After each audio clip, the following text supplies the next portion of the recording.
Mo, so cool to have you here in this Thank you. quite a ostentatious setting, the Cape Town Aquarium. Sure. I had a dip in some of that water. I heard, how was it? Well, salty. Welcome to Cape Town then. Well, in Joburg, our water is not so salty Yeah. because we don't have much ocean at all. So it's quite cool to, as a Binalanda, I don't know if I can say that, kind of be in a space where you can try something different. Yeah. Nice, dude. So you got nice and cool in Cape Town. Yeah.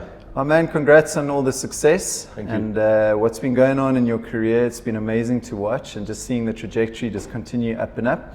And I wanted to zero in just very briefly on a topic that I think is quite important for most people, not just entrepreneurs, which Heavy Chef is focused on, but I think in terms of everybody's career now, is this topic of influence. So you're closing in now rapidly on 1 million following roundabout there, and it's a significant audience on your own, just on your own. First of all, let me ask, what does it mean to be an influencer? What does that term mean in your mind? Well, I think it's a term that is going to have a different meaning as you go through time. But I mean, if you want to be very specific, we can talk about somebody who has the power to influence behavior within either his audience or his following or a market or even within his listenership or viewership. I think it's somebody who has a connection with a specific group of people and they're able to effect some sort of direction in opinion, in where people go, what they buy, what they listen to, what they take seriously and what they don't. But I think how it appears is what will add its dynamic nature. So it will always change in terms of its meaning over time. For a lot of reasons, I think, the world we live in, the interconnectivity of things, the platforms we see ourselves on, whether it's media or online. So all these things kind of just shape the meaning in a different way as we go along. Sure. Yeah. I mean, if we look then back to where it all began, how did that trajectory, what did it look like in terms of going from zero to where you are now, which is obviously, you're one of the top influencers in the country. When you started, did you envisage it? Was it part of a strategy? What was the thinking at the beginning? Interestingly, it wasn't. I mean, I studied radio, so from a purist sort of academic point of view, you learn about things like the commercial aspects of radio. That radio is a business that has to generate some sort of revenue. And with that, you have to get advertisers, brands to come on and tell us about their products, and hopefully whoever's listening will buy. And when you have that scenario, then you've got the presenters on air who've got the power to say, I use this product, so go out and buy it. So from that point of view, my introduction to the commercial world of radio was literally through the academic side, to learn and understand the business of radio, the business of media. But then you realize that influence goes beyond that. It's not just about the message, it's about the who. And I think when I started in the industry, we used to do what we call live reads, where you go on air and you say, this supermarket is selling this and for this amount, and if you go now, you'll get it for even less. To some extent, your opinion is driving some sort of behavior, and then it sort of changed into the who saying the message. So it was no longer about just saying go to the supermarket. It was about which supermarket. Does it identify with you as a Mo Flava? What product are you talking about? And then it started to tap into things like your own interests and how those are linked to certain brands and products. So if I look at the pattern and the trajectory, and I suppose the journey over the years, it's literally been that from my experience. And then, of course, when we talk about the age of online and digital and social media, that completely changed the game as well. Sure. So it sounds like what you're saying, it was quite organic, but it was quite thoughtful at the same time. Sure. So you were observing and responding. It was like a proactive and reactive. Yeah, I didn't get into radio so that I can talk about other people's products. I mean, Sure. Sometimes we genuinely have to do it because it pays the bills, which is the truth. For sure. Sometimes you don't even believe in that product or what it stands for, what that brand does.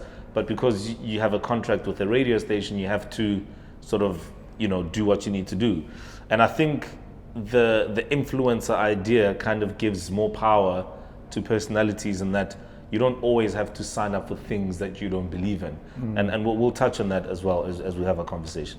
And what did the inflection point look like? Or was there an inflection point? What did it look like? Was it a sort of J curve, or was it just this organic rise, or was it consistent? Was there a time that you suddenly thought, whoa, this is really taking off? Well, I mean, I think it's when you realize how much influence you actually have.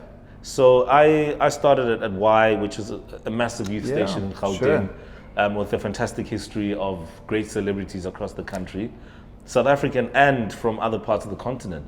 And so when I realized the power that I was able to amass through being on the platform over the years, I then realized that I could actually do something with it.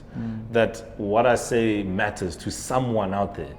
I've got like a grouping of people that follow what I do, almost like a constituency. If I say this is what we're going to do, then I've got people who believe that that's what we need to do. So it clearly helps to have a platform to step onto, and then obviously it kind of grows from there. Sure, right? and we're all largely built by platforms. Whether you want to talk about today and a YouTube platform, or whether you want to rewind to just radio outside of the digital space and say, well, I have a radio show, it's 3 hours a day, and that is my platform where I build my audience, my cume, that I will play with every day for 3 hours, and if I'm lucky, they'll follow me beyond that. So for me, it was the realization that I've got the power and the influence to effect some sort of excitement change, that what I say actually matters. That said to me, well, maybe I need to be a little bit more commercial as well in my thinking and realize what is available out there for me as a personality. So in the classic words of Spider-Man, with great power comes responsibility, right? A lot of responsibility. And I mean, now you're in the prime time. I mean, you're the guy. I don't like the guy. I don't like that the guy It's a thing. bit of a prickly thing, but the reality is the morning show is the most coveted spot in radio. And Sure. I mean, you have it now. And I suppose the big question is the responsibility around the communication that happens. You've not only got millions of people that you speak to in the sort of terrestrial radio perspective, Sure. but then your own platforms. Has that come about? Has it come with a greater added pressure? And how do you deal with that pressure? Sure. I mean, it's kind of an obvious question, right? I mean, absolutely. If you consider, I always use a football analogy because I'm a big football fan. You got players that are great on the field. A player like Messi, who's probably the greatest of all time. But then when you put a captain's armband on his arm, now he's not only got to be this Messi that just plays freely with no pressure, now he's also got to think about being a leader. And I would imagine that does do something to someone. Sure. So I've always wanted to be a player in the field. I've always just wanted to have great radio shows, be the best broadcaster that I could possibly be. And that's why I don't like the guy, you're the captain, you're the leader of the ship. I believe you lead by example. So if you're good at what you do, whether you're on at midnight or on a Sunday afternoon or every day in the morning, you are fulfilling a leadership role. But it's also psychological as well. And I think it's important to remember the why you do it, because when you remember that, then it will always bring you back to the fun, the enjoyment of it, the freedom that you get from it. The last thing I want to feel like is that I'm trapped in some sort of position. Sure. Because then I can't be the flavor that I've always been. Sure. Something in me will change, and when that changes, people can feel it, because radio is very personal. So There's a great business analogy in that, I think, as well, is when the big trap that entrepreneurs fall into is they see one of their brilliant technicians coming through the ranks and really doing well, and as they grow, they put that technician in the role of a leader. Sure. And all of a sudden that person's not doing the thing that they were great at. Now they're suddenly managing people rather than actually managing their skills. Exactly. And the balance is tricky, because now psychologically you got to now do the act and figure out how do I become a great leader and also become a great player. But being a great player for me is exactly that. You are leading in a way. So my job is to make sure that the fun remains there. Because if I'm having fun, I sound happy on air. Yeah. If I sound happy on air, people feel the energy and it rubs off just naturally. Sure, I think it's great advice in all walks of life. Absolutely. Lastly, Mo, just in terms of advice for the young influencers, people who want to get into positions of influence, and there's a lot of them. There's certainly everybody who's kind of doing their Instagram strategy and all that sort of thing. Sure. What advice do you have for our community? Well, I think it's to understand the mediums that we navigate in, that we swim in, and know how they work. I think that's important. so that you know how to maximize on them. But also that we are people, and people connect to realness. The biggest problem with some of these platforms, particularly Instagram, and perhaps to some extent YouTube, but particularly Instagram, is that it almost creates a world that half the time actually doesn't exist or is not really a true reflection of society or reality. Some of the realest things that people connect to are popular because of just the nature of it. You know, it's real, it's authentic, it's almost like I can relate and I can connect with that. So no matter what you sell or what you're pushing or what you stand for out there, just try and keep it real, man. And I think, you know, when you compare different personalities in the media industry, I think the ones that possess the biggest human qualities are the ones that have the biggest following. Yeah. Because if you're just human about it, then people Sure. people relate to that, you know? People Sure. don't relate to fakeness. You can be whatever you want to be. I mean, I've seen some crazy things. There's food influencers, there's sports influencers, makeup influencers.